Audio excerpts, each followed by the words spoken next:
Oh, um, I wasn't really sleeping. I was just resting my eyes. So let's get started with Bible class. Everybody needs a little rest sometime. Oh, hey.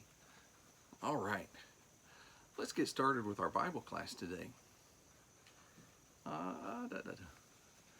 Yeah, it's a good thing to get some rest sometimes. All right. So, we've been looking at God's wonderful creation. We've looked at day 1 through day 6, and today we're looking at day 7.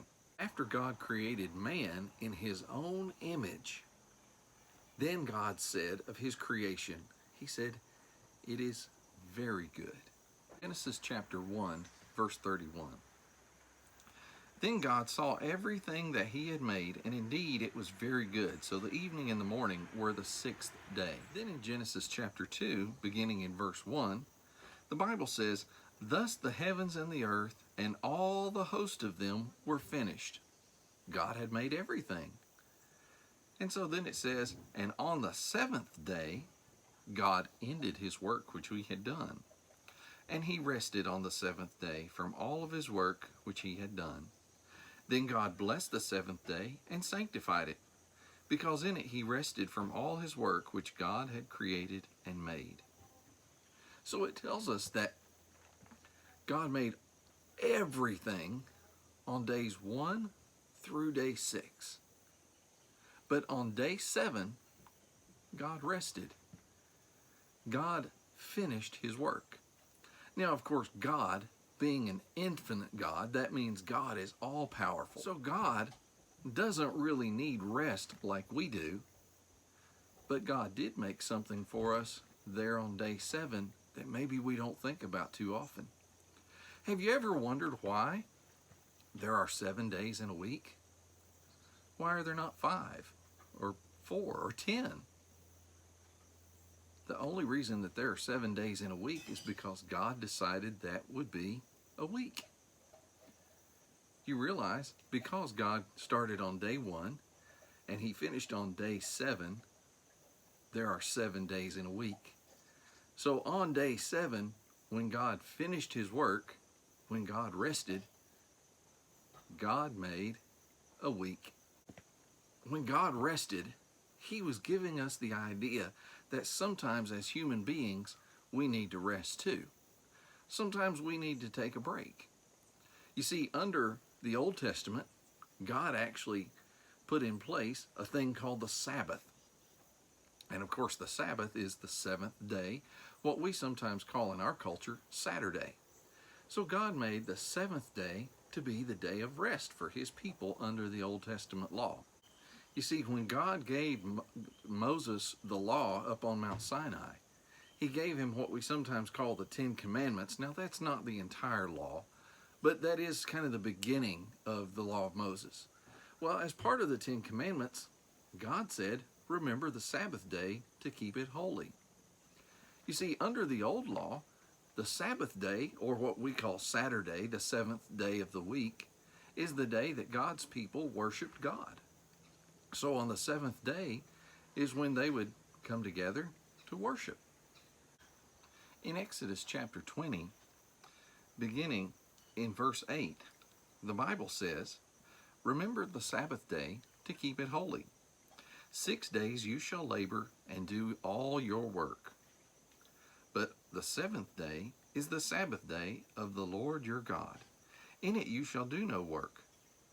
You, nor your son, nor your daughter, nor your male servant, nor your female servant, nor your cattle, nor your stranger who is within your gates. For in 6 days the Lord made the heavens and the earth and the sea and all that is in them, and rested on the 7th day. Therefore the Lord blessed the Sabbath day and hallowed it. In other words, God made the 7th day holy. It was the day of rest. Because as humans, we need a day of rest. Yes, we work many days, but we need at least some time to rest. You'll notice the reason that God chose the 7th day according to the 10 Commandments was because God made the earth and everything in it. He made the entire galaxy. He made the entire universe in 6 days. And on the seventh day, God rested. And it says he hallowed it. That is, he made it holy. He made the seventh day very special for that reason, because it was a day that the people could rest. Now, the Bible tells us a little bit more about this also in Exodus chapter 31.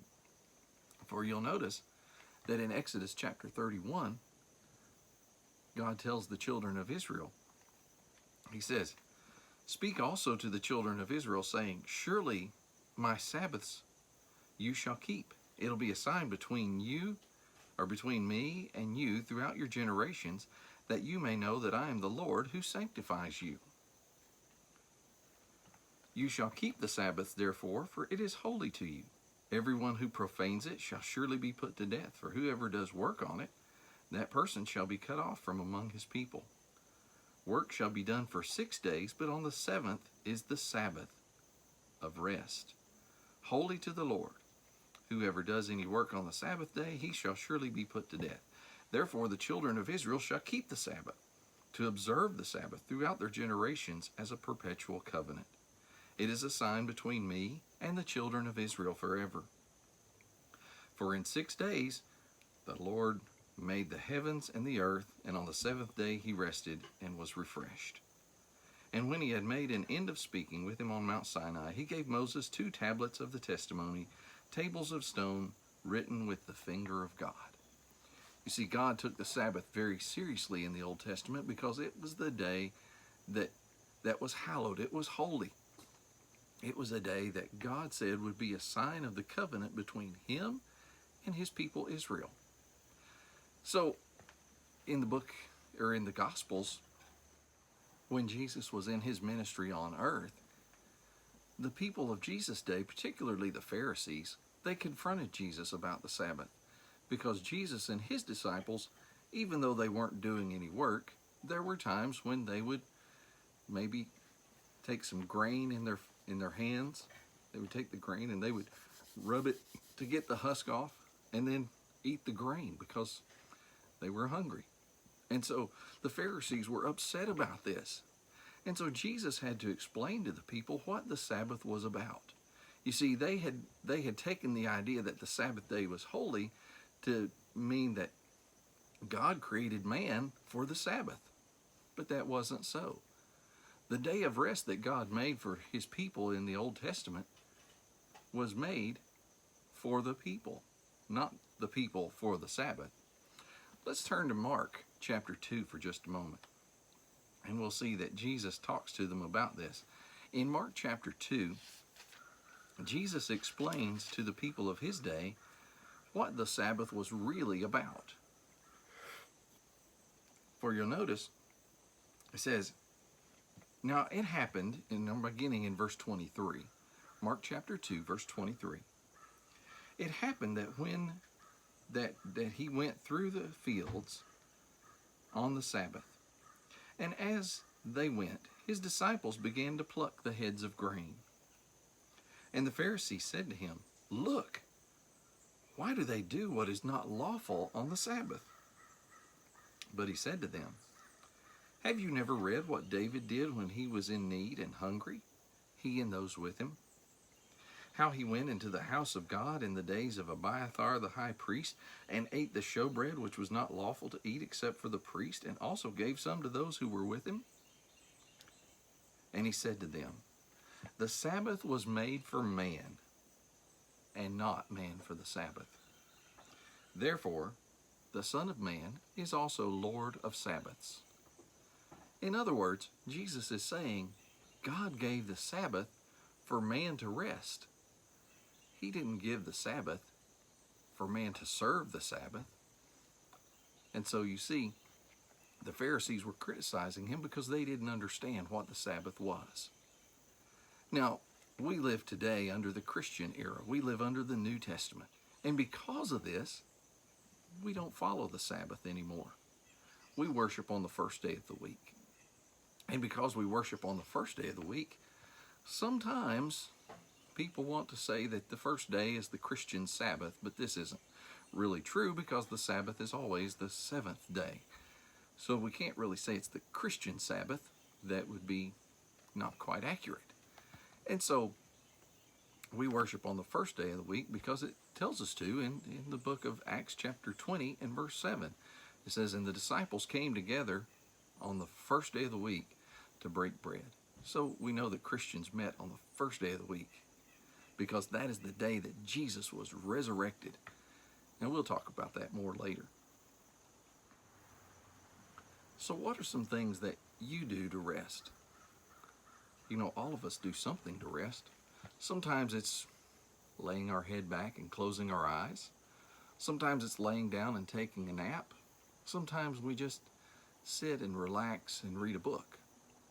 There are lots of things we do to relax, and of course at night we all go to sleep because, our body needs sleep to refresh ourselves. I think it was interesting to notice in Exodus chapter 32 that it talked about the seventh day that God refreshed himself. Now, did God necessarily need to rest? I don't think that's what it's indicating, because God is all powerful. Think about it. God said, "Let there be light," and there was light. God said, "Let there be birds," and there were birds. Let there be fish, and there were fish. Let there be sun, moon, and stars, and there were. So God just did that through talking. He is so powerful. But it says that he was refreshed. We know that Jesus in his ministry, sometimes he went out into the garden to pray. Sometimes he went out into the wilderness to rest and just get away from crowds and to spend some time alone. You see, we need rest because we're humans. Whether it be taking a nap or just reading a book or sitting down and being quiet. Matter of fact, sometimes people take naps on Sunday afternoons. I like to do that sometimes. But remember, the seventh day, God rested. Who remembers our memory verse from last week? Job 33, verse 4. "The Spirit of God has made me, and the breath of the Almighty gives me life." Let's use this for our memory verse today in Mark chapter 2. Mark chapter 2 and verse 27. Mark chapter 2 and verse 27 will be our memory verse for today.